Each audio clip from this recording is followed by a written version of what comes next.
ایک دن کا حسینی 120 پر بھاری ہو سکتا ہے، تو جو بچپن سے حسینی ہے وہ ہزاروں پر ضرور بھاری ہوگا۔ تو یزیدی خیمے میں کے لوگ کہتے ہیں جب قاسم بن حسن گھوڑے پر پہلو بدلتے تھے تو ایسا لگتا تھا کہ بجلی چمک رہی تھی۔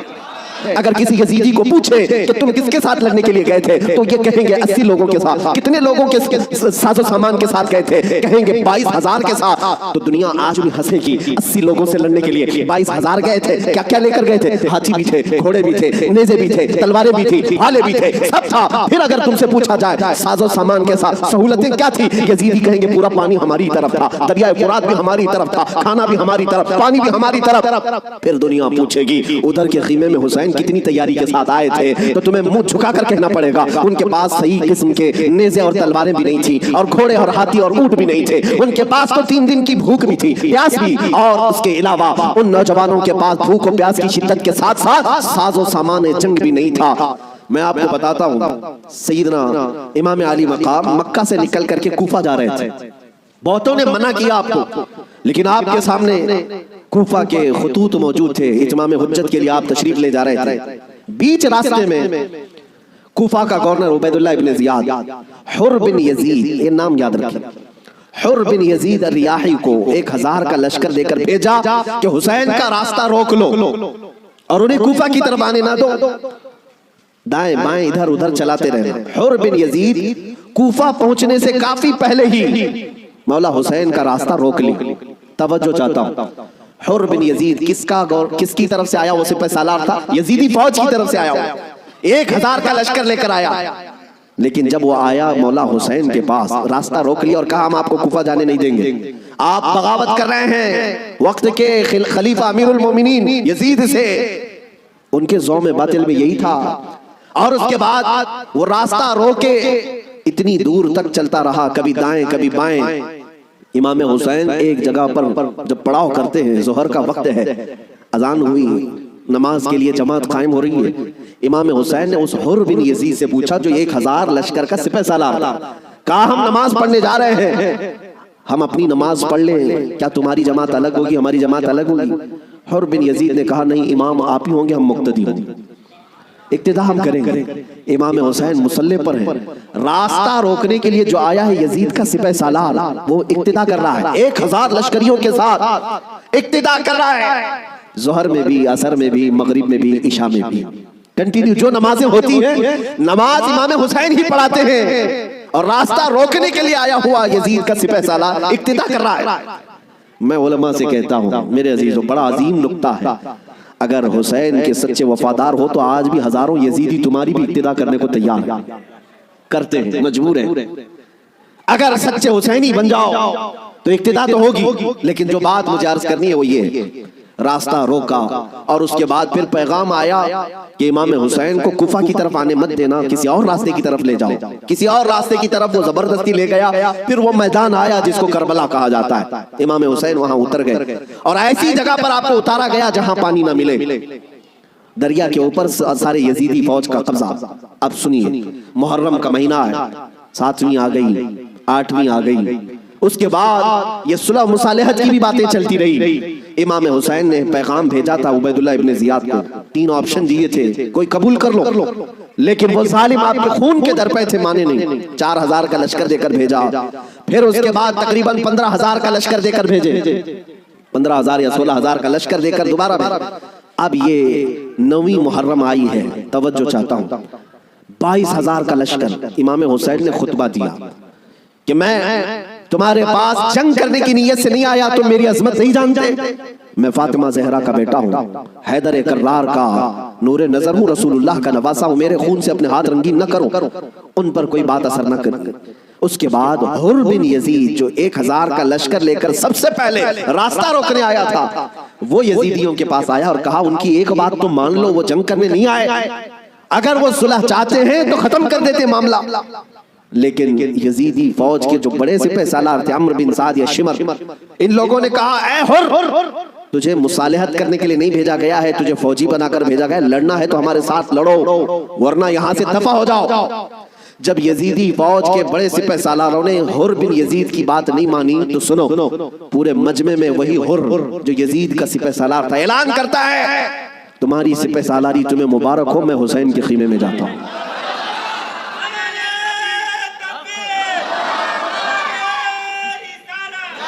توجہ،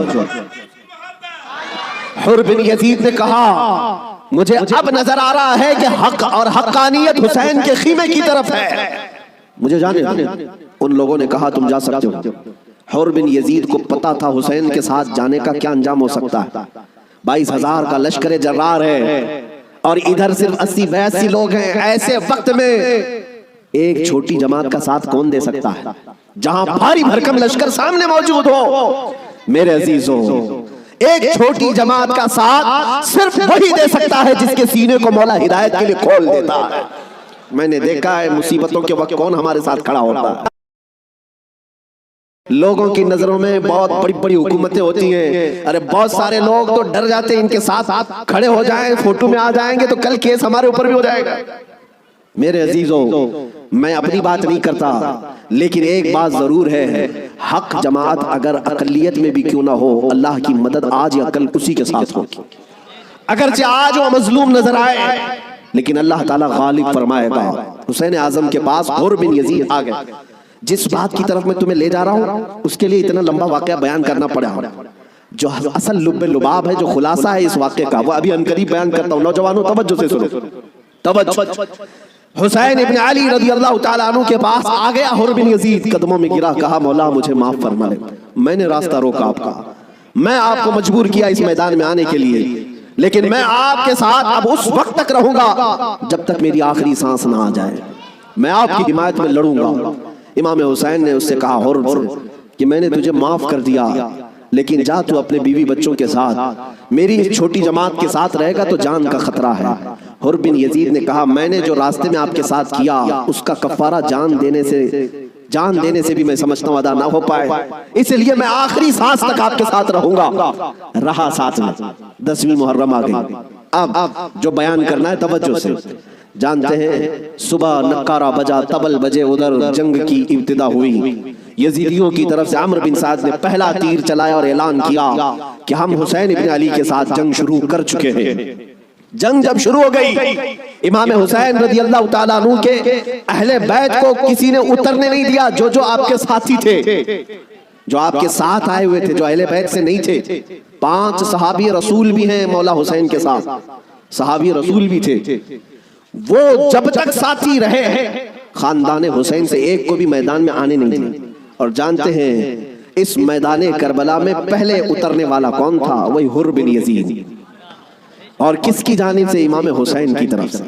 ایک بات مولا قدیر و جبار کی تمہیں سمجھنا پڑے گا، اگر وہ ہدایت دینے پر آئے تو کفر کی طاغوتی طاقتوں میں سے بھی کسی کو ہدایت دے کر کے اس کو پاسبان اسلام بنا سکتا ہے، اور کبھی گمراہ کرنے پر آئے تو کعبہ کے قریب رہ کر کے بھی کوئی گمراہ ہو سکتا ہے۔ ہاں یہ بات سمجھ کر کے چلو، جب مولا تعالیٰ ہدایت دیتا ہے، ہم نے یہاں پر بھی دیکھا ہے کہ بابری مسجد کو شہید کرنے والے آتنکی بہت سارے تھے، لیکن ہم نے برسوں بعد ایک شخص کا نام سنا تھا کہ وہ دائرہ اسلام میں آیا اور نمازی بھی بنا، پابند بھی بنا، داڑھی بھی رکھا، بلکہ تبلیغ اسلام بھی کرتا رہا، تبلیغ اسلام بھی کرتا رہا۔ اور وہ یہ کہتا رہا ایک زمانہ وہ تھا جب میں ہتھوڑا لے کر کے گنبد کو توڑ رہا تھا، لیکن آج ایک زمانہ یہ ہے کہ میری پیشانی ہر جگہ سجدہ الہی کے لیے جھک جایا کرتی۔ مولا جس کو جہاں سے چاہے ہدایت عطا فرمائے۔ حر بن یزید امام حسین کی طرف سے پہلے میدان میں اترنے والے۔ اب میں آتا ہوں اسی بات پر جس کے لیے میں اتنا لمبا واقعہ آپ کو سنایا۔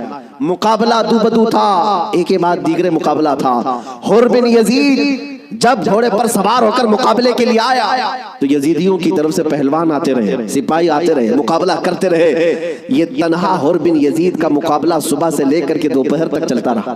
باقی بہت سارے مقابلے ہوئے، تھوڑی تھوڑی دیر کے بعد سب جام شہادت نوش کرتے رہے، یہ زوال کے بعد، لیکن حر بن یزید کا مقابلہ صبح سے چلتا رہا۔ اور میں نے جب تاریخ میں یہ بات پڑھی تو مجھے حیرت ہوئی کہ تنہا حر بن یزید اکیلے گھوڑے پر آیا اور یزیدیوں سے ایک کے بعد دیگرے لڑتا رہا۔ گھنٹوں کے مقابلے کے بعد جن لوگوں کو حر بن یزید نے مارا تھا ان کی لاشیں گنی گئی تو 120 لاشیں پڑی تھی۔ یہی بات مجھے کرنا ہے، یہی بات مجھے کرنا ہے۔ تنہا ایک حسینی 120 کو مار گرا سکتا ہے کربلا کے میدان میں۔ تم صرف یہ سنتے ہو کہ حسین اعظم کے بچے شہید ہو گئے ہیں، لیکن حسینیوں نے جن کو کاٹا ہے وہ کیوں نہیں سنتے؟ وہ کم نہیں تھے، بہتوں کو فنا فی النار کیا۔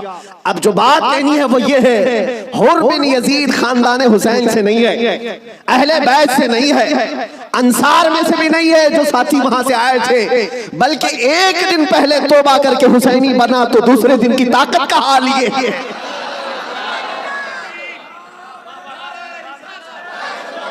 اب بات سمجھ میں آ گئی؟ بات سمجھ میں آ گئی؟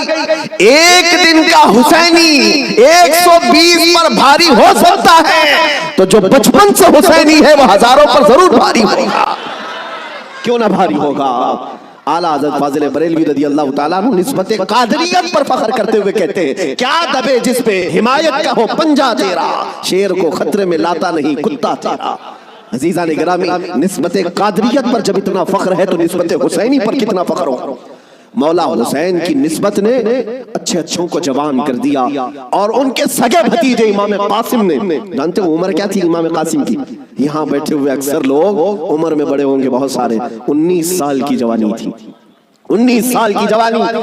تاریخ نگاروں نے لکھا ہے امام قاسم جب گھوڑے پر بیٹھ کر کے آئے تھے تو یزیدی خیمے میں ایسی کھلبلی مچی، لوگ یہ کہتے تھے کہ قاسم بن حسن، امام حسن کے بڑے بیٹے امام قاسم، میں نے یہ بھی روایت پڑھی، امام قاسم جب گھوڑے پر صرف پہلو بدلتے تھے، پہلو بدلنے، گھوڑے پر ادھر سے ادھر اس طرح پہلو بدلنا، تو یزیدی خیمے میں کے لوگ کہتے ہیں جب قاسم بن حسن گھوڑے پر پہلو بدلتے تھے تو ایسا لگتا تھا کہ بجلی چمک رہی ہے، بجلی چمک رہی ہے۔ یہ خوف سینوں میں ہزاروں کے ہونے کے باوجود کس نے طاری کیا؟ میرے عزیزو، وہ رب ذوالجلال ہے، غالب حکمت والا، جس نے قرآن میں فرمایا وَلَا تَهِنُوا وَلَا تَحْزَنُوا وَأَنْتُمُ الْأَعْلَوْنَ إِن كُنتُم مُؤْمِنِينَ، تم گھبراؤ مت، پریشان مت ہو، مولا فرماتا ہے تم ہی غالب رہو گے اگر تم سچے ایمان والے ہو، اگر تم میرے مصطفیٰ کریم صلی اللہ علیہ وسلم کے سچے غلام ہو۔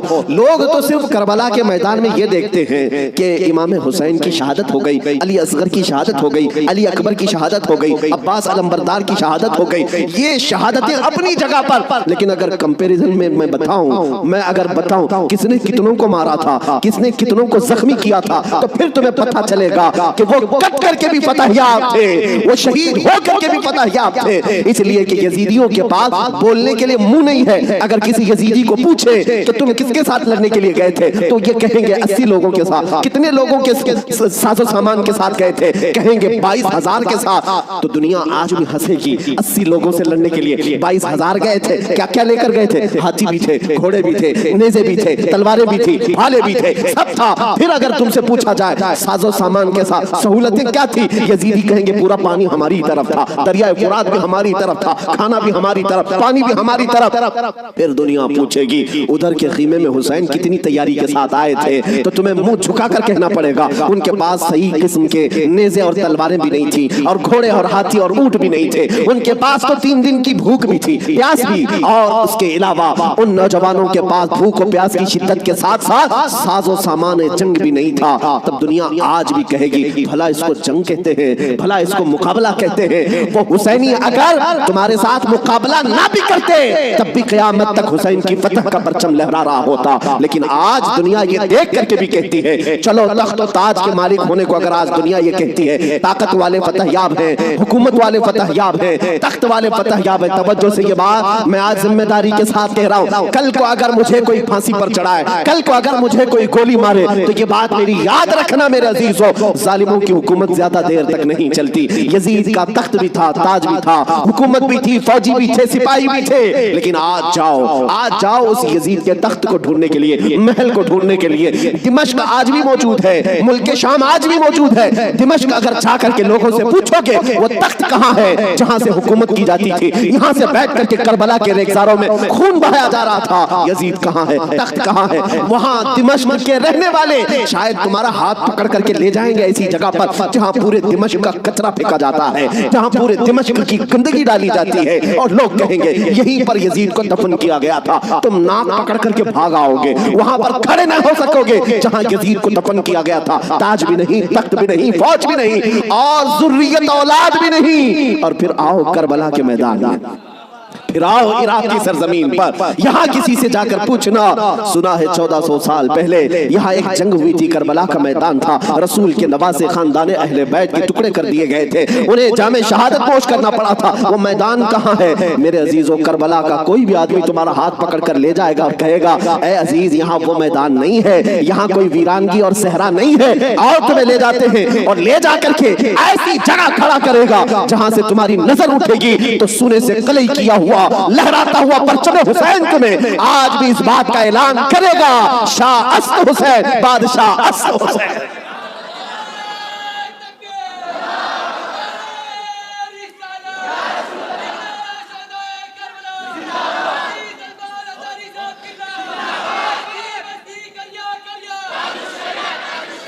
جانتے ہو بہت سارے بچے, بہت سارے نوجوان کسی نہ کسی شخصیت کو اپنا آئیڈیل بناتے ہیں بچپن سے. الحمدللہ میں یہ تحدیث نعمت کے لئے کہہ رہا ہوں, اللہ میری ماں کو سلامت رکھے جن سے میں نے واقعات سنے ہیں تو خالد بن ولید کے سنے تھے, اور ہمارے آئیڈیل جو بزرگ ہیں اس میں مولا امام حسین ہیں.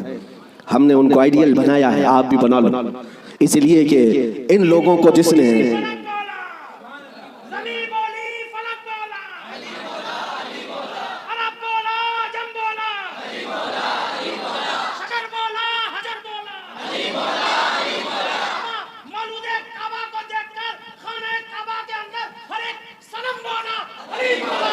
علی مولا. عزیزان گرامی وقار, آپ کو یہ بات یاد رکھنی ہوگی کہ جس نے جس کو آئیڈیل بنایا اور نمونہ بنایا ہے اس کے اندر اسی طرح کی عادتیں بھی آتی ہیں. اسی لیے میرے آقا صلی اللہ علیہ وسلم نے ارشاد فرمایا اپنی صحبتیں ڈھونڈ کر کے بناؤ, دوست بھی بناؤ یا کسی کے پیچھے چلو تو پہلے دیکھ لو. یہ آج میں بچوں سے کہتا ہوں, تم گلیمر کی دنیا میں جن لوگوں کے پیچھے بھاگتے ہو سمجھتے ہو کہ یہ ایکٹر سٹار ہے, اس کے پیچھے بھاگنا ایک فیشن ہے, بھاگتے رہو گے ایسے گڑھے میں گر جاؤ گے جہاں سے نکلنا ہی مشکل ہے.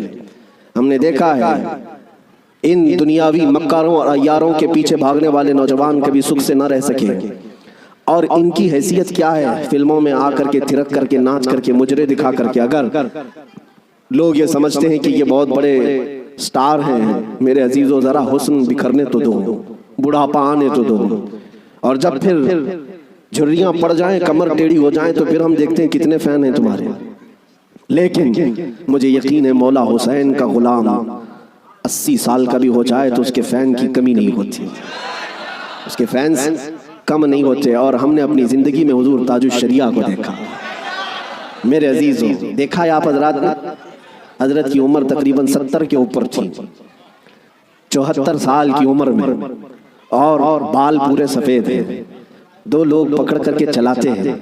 لیکن ہم نے دیکھا ہے جس طرف سے گزر جائے لاکھوں صرف ایک جھلک دیکھنے کے لیے بے قرار. ان نوجوانوں سے پوچھو, دنیا تو فلم سٹاروں کے پیچھے بھاگتی ہے اور تم 70 سال کے اوپر اس بزرگ کو دیکھنے کے لیے بےتاب ہو, بے قرار ہو. اور حد تو یہ ہے میرے عزیزوں, نہ ان کے آنے کا کوئی پرچار, نہ سوشل میڈیا کا زمانہ, نہ فیس بک واٹس ایپ اور انسٹاگرام میں ہے ان کے آنے کی جانے کی خبریں, نہ ان کے جلسوں کی خبریں. لیکن پھر بھی آپ نے دیکھا کہ پورا زمانہ ٹوٹ پڑتا تھا. وہ جب جہاں گئے, یہی کی بات نہیں ہے, میں حضرت کے ساتھ مصر میں بھی دیکھا, اور حج میں نے الحمدللہ پہلا حج حضرت کے ساتھ کیا. طواف کے بعد وہ سادے لباس میں اتر کر کے نیچے اپنی کار میں بیٹھنے کے لیے آ رہے ہیں, ویل چیئر پر ہے. لیکن ایسے لوگوں کو میں بھاگتے ہوئے دیکھا جو ہندوستانی بھی نہیں, پاکستانی بھی نہیں, بنگلہ دیشی بھی نہیں. ترکی کی عورتیں اور ترکی کے مرد آپ سے مصافحہ کرنے کے لیے, دیکھنے کے لیے بھاگتے ہوئے پیچھے تک آئے. میرے عزیزو ترکی میں جمال کم نہیں, ترکی میں خوبصورتی کم نہیں, ہر آدمی گورا ہے, ہر آدمی خوبصورت ہے. اگر کوئی یہ سمجھتا ہو کہ حضور تاج الشریعہ کو لوگ اس لیے دیکھنے کے لیے آتے تھے کہ نہایت ہی رنگ کے آپ حسین و جمیل تھے, میرے عزیزو ترکیوں کے پاس حسن ہے, شامیوں کے پاس حسن ہے, مصریوں کے پاس حسن ہے, لیکن ان کو بھی ہم بے تاب و بے قرار دیکھا ہے. ہم نے دیکھا ہے اسی وقت میرے پڑھنے کا زمانہ تھا, ان ترکیوں سے میں نے پوچھا تھا, وہ صحیح طریقے سے عربی بھی نہیں جانتے اور صحیح طریقے سے انگلش بھی نہیں جانتے, لیکن ٹوٹی پوٹی جو بھی ان کو عربی آتی. ہم نے پوچھا ان کو جانتے ہو, ان کو جانتے ہو, ان کو ملنے کے لیے تم دوڑے آئے؟ کہا جانتے تو نہیں. فوٹو میں کبھی دیکھا؟ فوٹو تو ہوتا ہی نہیں. کہیں کوئی ویڈیو دیکھا؟ نہیں. پھر کیوں؟ کہتے ہیں ہم نے طواف میں بیٹھے بیٹھے دیکھا ان کی طرف ہمارا دل کھینچا جا رہا تھا۔ میرے عزیزو، جو حسین اعظم کا غلام ہو، غوث پاک کا سچا غلام ہو، مولا کریم اس کے چہرے میں یہ کشش رکھتا ہے، چاہے وہ 80 سال کا ہو یا 90 سال کا ہو، وہ دنیا کو اپنی طرف کھینچ لیتا ہے، وہ کھینچ لیتا ہے۔